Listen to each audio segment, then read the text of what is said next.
حضرت عثمان ذی النورین رضی اللہ تعالیٰ عنہ کی شہادت کے بعد ایک المناک واقعہ رونما ہوا، اور وہ یہ تھا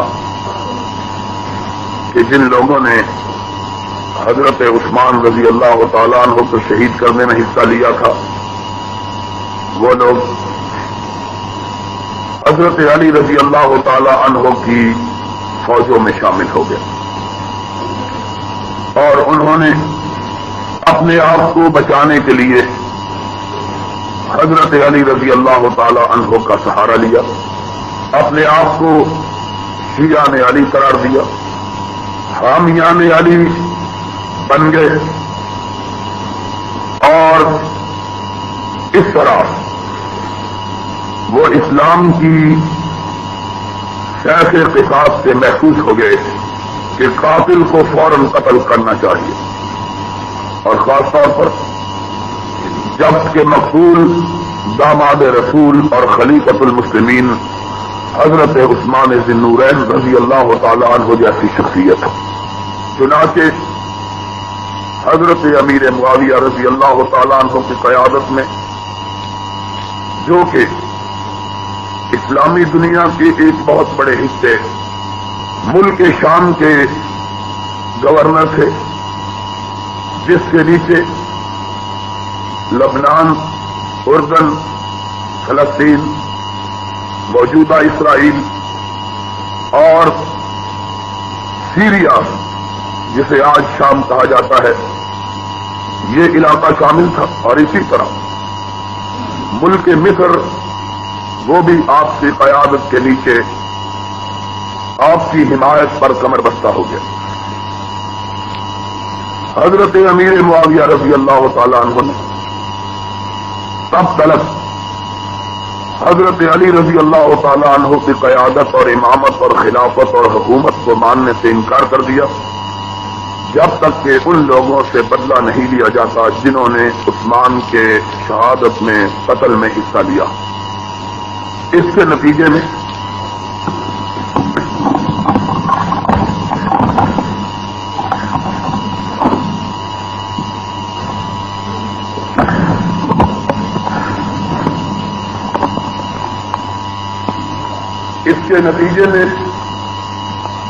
حضرت علی رضی اللہ تعالی عنہ کا سارا دور حکومت آپس کی لڑائیوں میں گزر گیا،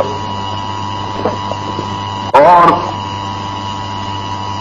کوئی وقت بھی ایسا نہ بچا جس میں حضرت علی رضی اللہ تعالی عنہ اور ان کو مخالفوں کے درمیان مار کے نہ بپا ہوئے ہو، اور زبانی اور عملی لڑائیاں نہ لڑی گئی ہو۔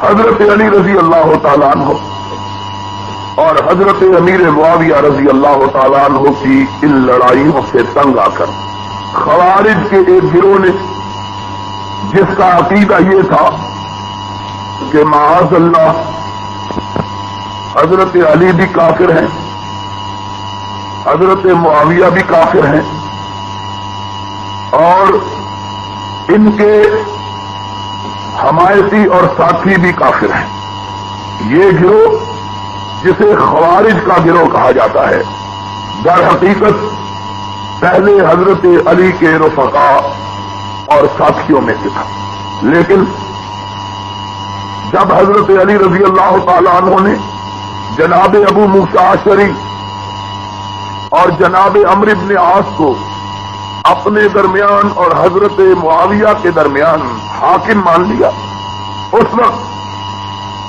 آپ کے لشکروں میں سے یہ گروہ نکلا اور اس نے کہا لا حکم الا اللہ، کہ کسی کو اللہ کے سوا فیصل نہیں مانا جا سکتا۔ علی نے ابو موسیٰ اشعری اور عمرو بن عاص کو فیصل مان کر اسلام کو چھوڑ دیا ہے اور دارہ اسلام سے خارج ہو کر کافر ہو گئے، معاذ اللہ ثم معاذ اللہ۔ چنانچہ اس گروہ نے ایک میٹنگ کی کہ مسلمانوں کے سارے مصائب کا اور فسادات کا اصل سبب 3 لوگ ہیں. ایک عراق کے اور حجاز کے صوبوں کے مالک حضرت علی، دوسرے شام کے ملکوں کے سربراہ حضرت معاویہ، تیسرے مصر کے گورنر جو کہ امیر معاویہ کے حامی اور ساتھی تھے حضرت عمرو بن عاص رضی اللہ تعالی عنہم اجمعین. ساری خرابیوں کا جڑ یہ 3 لوگ ہیں. اس لیے چاہیے کہ ان 3 کا صفایا کر دیا جائے تاکہ خرابیاں ختم ہو سکیں. 3 آدمی موت کا وعدہ دے کر کہ ہم مر جائیں گے لیکن ان تینوں کو مٹا کے چھوڑیں گے. تینوں مختلف ملکوں کی طرف روانہ ہوئے. طے ہوا کہ فلاں دن فلاں تاریخ کو اکٹھے تینوں پہ حملہ کیا جائے. دن بھی، تاریخ بھی، مہینہ بھی اور وقت بھی مقرر ہو گیا کہ تینوں کے تینوں مملکت کے سربراہ ہونے کے باوجود اپنی مسجدوں میں نمازوں کی امامت بھی خود کرتے ہیں. اس لیے جب وہ فجر کی نماز کی امامت کے لیے آئے تو اس وقت اندھیرا اور تاریکی ہوگی. نظر نہیں آتا کہ کون آیا اور کون گیا ہے. اس تاریکی اور اندھیرے سے فائدہ اٹھا کر تینوں کو شہید کر دیا جائے. یہاں رک کر ایک مسئلہ یہ بھی جان لیجئے کہ نبی کے صحابہ کے دور میں فجر کی نماز اندھیرے میں پڑھی جاتی تھی. فجر کی نماز 3 مختلف ملکوں کے سربراہ تینوں کو فجر کی نماز اس وقت پڑھاتے تھے جب تک ابھی دنیا میں روشنی پھیلی ہوئی. یہ متفق عقیدہ ہے. آج فجر کی نماز اس وقت پڑھتے ہیں جب سورج نکلنے والا ہوتا ہے. مولوی ذرا لمبی قرات کر لے تو سورج نکل ہی آئے. صرف ہماری مخالفت کے لیے حضرت محمد الرسول اللہ صلی اللہ علیہ وسلم کے صحابہ کہتے ہیں کہ ہم نے بے شمار نمازیں نبی کے پیچھے پڑھی ہیں. نبی یہ کائنات جب امامت سے فارغ ہو کر نماز فجر کی سلام پھیرتے تھے تو ساتھ بیٹھنے والے کا چہرہ نظر نہیں آتا تھا. ساتھ بیٹھنے والے کا چہرہ نظر اتنا اندھیرا ہوتا تھا. ان کو کوئی پوچھے کہ تم جو چاشتے وقت نماز پڑھاتے ہو یہ کہاں سے لیا ہے؟ صرف ہماری مخالفت. اللہ لوگوں کو حق بات سمجھنے کی توفیق عطا فرمائے. تینوں نے فیصلہ کیا کہ تینوں کو شہید کر دینا ہے. چنانچہ وقت مقرر ہوا کہ نماز فجر سے پہلے تینوں خود آ کے مسجد میں امامت کرواتے، لوگوں کو اٹھاتے. تینوں پر فجر کی نماز کے وقت حملہ کیا جاتا. چنانچہ تینوں مجرم تینوں مختلف ملکوں کی طرف روانہ ہوئے. ایک کوفے کی طرف، ایک دمشق کی طرف اور ایک مصر کی طرف. استاد شہر تھا اس زمانے میں جو مصر کا دارالخلافہ تھا. وقت مقررہ پر جو دن مقرر تھا تینوں حملے کے لیے اپنے خنجروں کو زہر پلا کے دے تاکہ اگر زخم کاری نہ بھی لگے تب بھی بچنے کی امید نہ رہے. چنانچہ خدا کی قدرت ایسی ہوئی کہ اس دن حضرت عمرو بن عاص بیمار ہو گئے اور وہ نماز کے لیے گھر سے نکل ہی نہ سکے. نماز کے لیے گھر سے نکل ہی نہ سکے. دوسری طرف شام میں حضرت امیر معاویہ رضی اللہ تعالیٰ عنہ نماز کے لیے نکلے حسب عادت. اس نے خنجر کا وار کیا لیکن وار کرتے ہوئے گھبرا گیا. گھبراہٹ کی وجہ سے وار اوچھا پڑا، زخم کاری نہ لگا، آپ کی پشت کا چمڑا پھاڑتا ہوا خنجر باہر نکل گیا۔ چنانچہ امیر معاویہ چند دن بیمار رہنے کے بعد، زخمی رہنے کے بعد تندرست و شفایاب ہو گئے، آپ کو بھی کوئی غضب نہیں تھا۔ تیسری طرف حضرت علی ابن ابی طالب رضی اللہ تعالی عنہ وہ مسجد کوفہ میں نماز کے لیے تشریف لائے۔ مسجد میں غریب فقیر لوگ سوتے تھے، آپ نے مسجد میں داخل ہو کر ابھی یہ آواز نکالی ہی تھی کہ الصلاۃ خیر من النوم، اور مسجد میں سونے والوں اٹھو، نماز نیند سے بہتر ہے۔ جگانے کے لیے ابھی آپ نے آواز دی تھی کہ عبد الرحمن ابن ملجم المرادی خارجی ان تینوں کے گروہ کا رکن، اس نے حضرت علی کی آواز سن کر فوری طور پر پشت سے لپک کر حملہ کیا، خنجر آپ کی پشت کو کاٹتا ہوا، آپ کے سینے کو کاٹتا ہوا نکل گیا۔ چنانچہ حضرت علی ابن ابی طالب رضی اللہ تعالی عنہ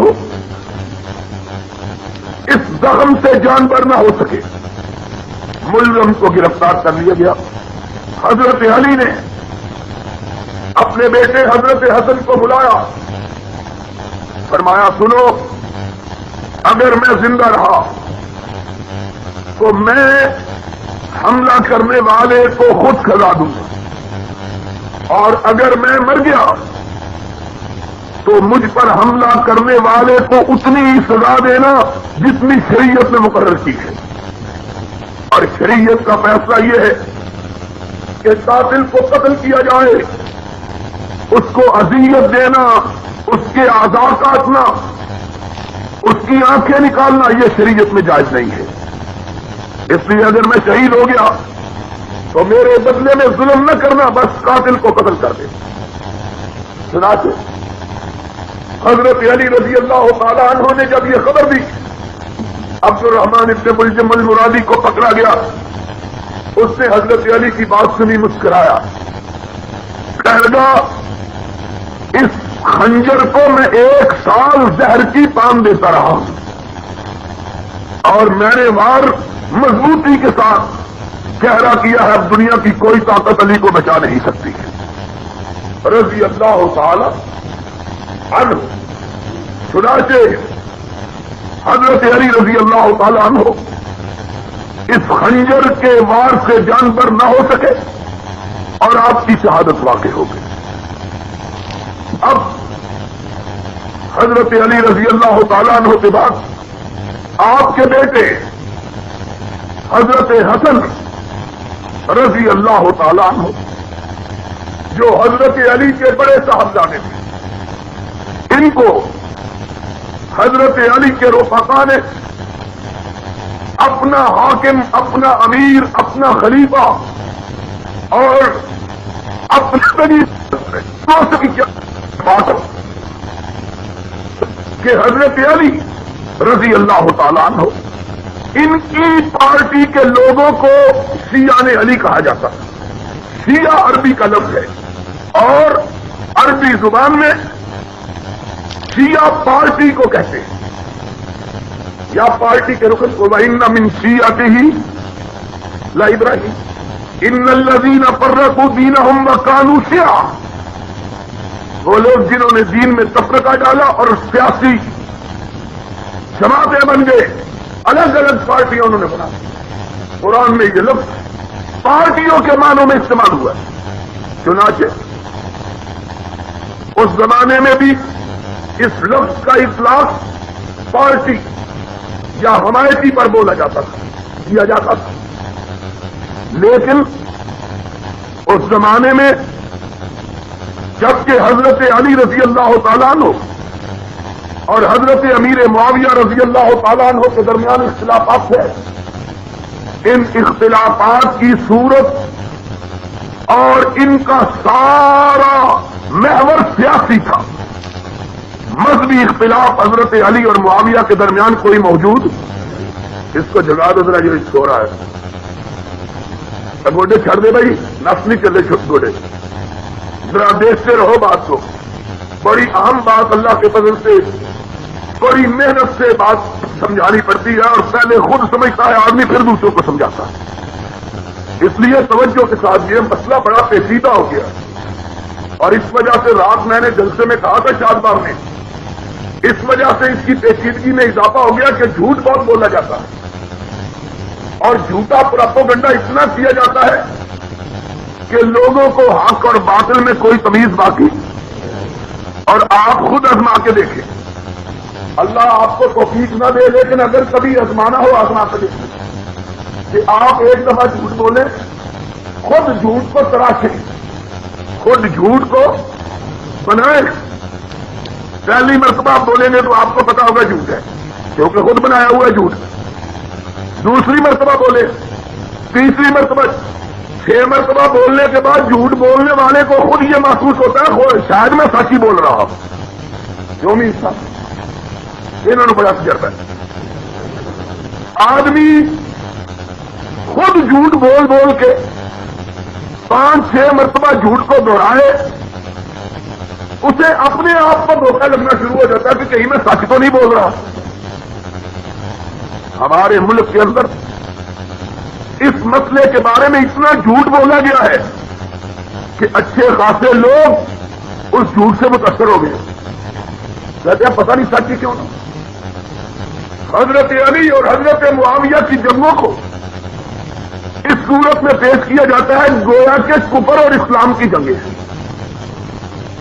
حالانکہ حقیقت یہ ہے کہ حضرت معاویہ رضی اللہ تعالیٰ عنہ اور حضرت علی رضی اللہ تعالی عنہ، ان کے درمیان کوئی مذہبی اور دینی اختلاف نہیں تھا. دونوں کا مذہب ایک، دونوں کا عقیدہ ایک، دونوں کا نظریہ ایک، دونوں کا خدا ایک، رسول ایک، کتاب ایک، قبلہ ایک. کوئی مذہبی اختلاف نہیں. خود حضرت علی رضی اللہ تعالیٰ عنہ نہج البلاغہ میں کہا ہے، جو شیعہ کی معتبر کتاب ہے، لا یستزیدوننا بایمان ولا نستزیدہم بایمان. ہم اسلام میں متفق ہیں، اتنے متفق کہ میں رسول کا داماد ہونے کے باوجود لوگوں تمہارے سامنے کہتا ہوں کہ میرا ایمان معاویہ سے زیادہ نہیں ہے.